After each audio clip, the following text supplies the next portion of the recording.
Halo para monjong-monjong yang selalu menanya, kasus Vina gimana? Katanya paham hukum, katanya pengacaranya Vina.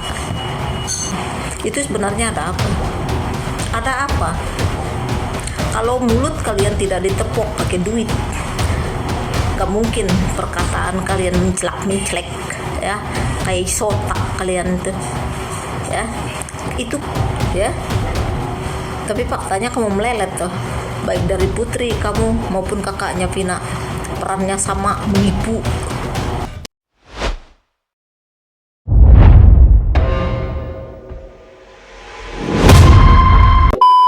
Baru-baru ini Hotman Paris mendapatkan sorotan dari para netizen terkait kasus Vina yang sampai sekarang belum ada titik terang. Adapun tanggapan dari para netizen salah satunya dari bunda ini, mari kita simak.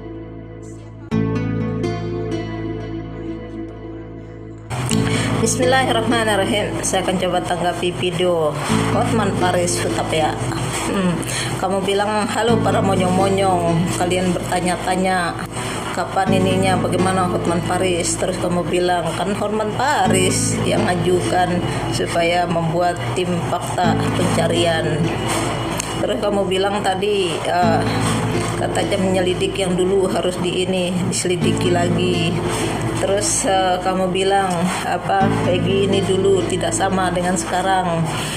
Peggy yang ini yang ditangkap, yang dulu yang beda, ya. Terus kamu bilang kamu paham hukum.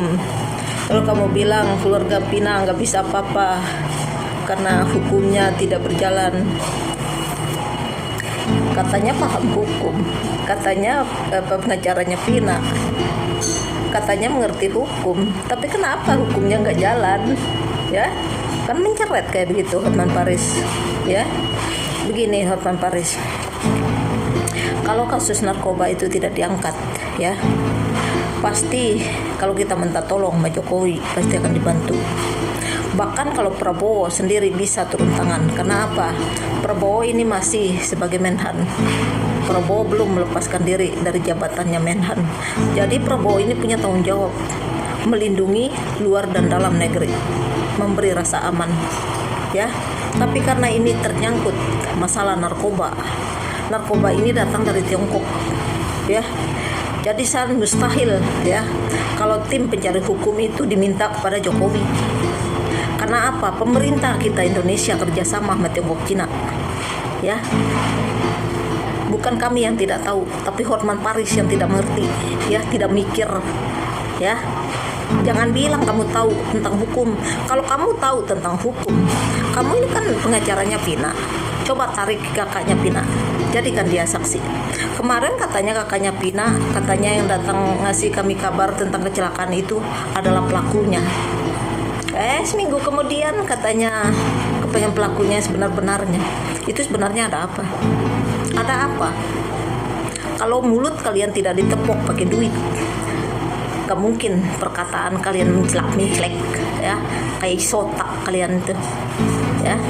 Itu karena tidak kejujuran kalian. Oke lah kamu paham tentang hukum.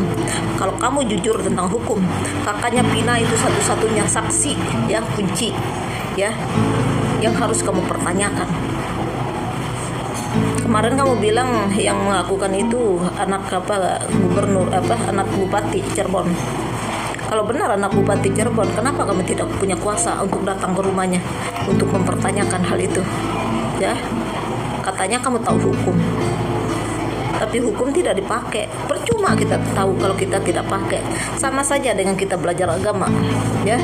Kita tahu tentang agama tapi kita tidak menjalaninya. Terus apa gunanya, ya? Itu sama aja kamu jual mulut di media. Nah, kalau benar-benar kakaknya Vina ingin mencari keadilan, kan dia tidak mencelak-mencelek. Katanya dulu yang pertama kali ngabarin Vina kecelakaan ternyata pelakunya. Nah, sekarang beda lagi ucapannya. Itu makanya kami bilang kakaknya Vina itu menjual mayat adiknya untuk makan, ya. Gak ada orang biadab seperti itu, ya. Sebenarnya yang tidak mau menyelesaikan masalah ini siapa? Justru kakaknya Vina ini yang tidak mau menyelesaikan masalah itu. Kalau dia mau menyelesaikan masalah, minta keadilan, pada negara, pada pemerintah, tentu dia akan bersuara. Jangan mencelak-mencelek kayak begitu, ya. Kita harus lurus, mencari hukum tidak dengan kebohongan. Karena mencari hukum adalah mencari kebenaran. Ya, bagaimana mungkin kita dapat kebenaran kalau kita sendiri berbohong? Ya. Setan aja ketawa kelakuan kalian seperti ini. Ya. Nah, kalau ada penyelidik yang dulu, kenapa nggak ditanyakan penyelidik yang dulu? Apa Hotman Paris atau PA ini tidak punya kuasa untuk berbicara sama polisi? Ya, untuk menghadirkan polisi yang dulu. Kalian punya kuasa karena kalian yang jadi korban. Ya. Tapi faktanya kalian tidak berlaku apa-apa, baik kamu maupun Putri. Cuma jual muka tok di TikTok. Ya. Saya sih nggak tahu ya, kalian jual muka apa cari duit apa bagaimana? Nah, sekarang kakaknya Pina mencelak-mencelek. Kemarin katanya pelaku yang ngasih kabar pertama kali. Nah, sekarang beda lagi tuh. Ya, Hotman Paris bilang saya tahu hukum tapi nggak dipakai, percuma kan? Ya, kalau Hotman Paris tahu tentang hukum, ya dudukin kakaknya Pina, tanya kakaknya Pina di depan polisi, ya, biar ada saksi di situ. Saksi kunci yang paling besar itu kakaknya Pina, ya. Kalau kalian sudah kena uang haram, itu beda cerita. Tai aja kalian anggap emas, ya.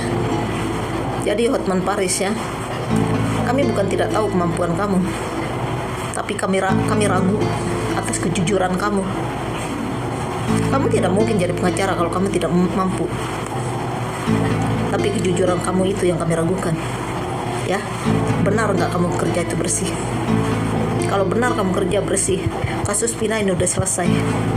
Ya, bukan urusan kamu tentang narkoba. Ya, intinya kamu menjalani kasusnya Pina. Kamu kan penjaranya Pina. Ya, kamu jadi korban. Ya, tapi faktanya kamu melelet tuh, baik dari Putri kamu maupun kakaknya Pina, perannya sama, menipu. Ya, sekarang kamu lorek-lorek di TikTok. Jangan mengaku diri kamu menguasai hukum, ya, tapi kamu tidak mampu menguasai hati kamu. Itu aja dari saya. Salam kenal ya dari anak Pulau Sumbawa.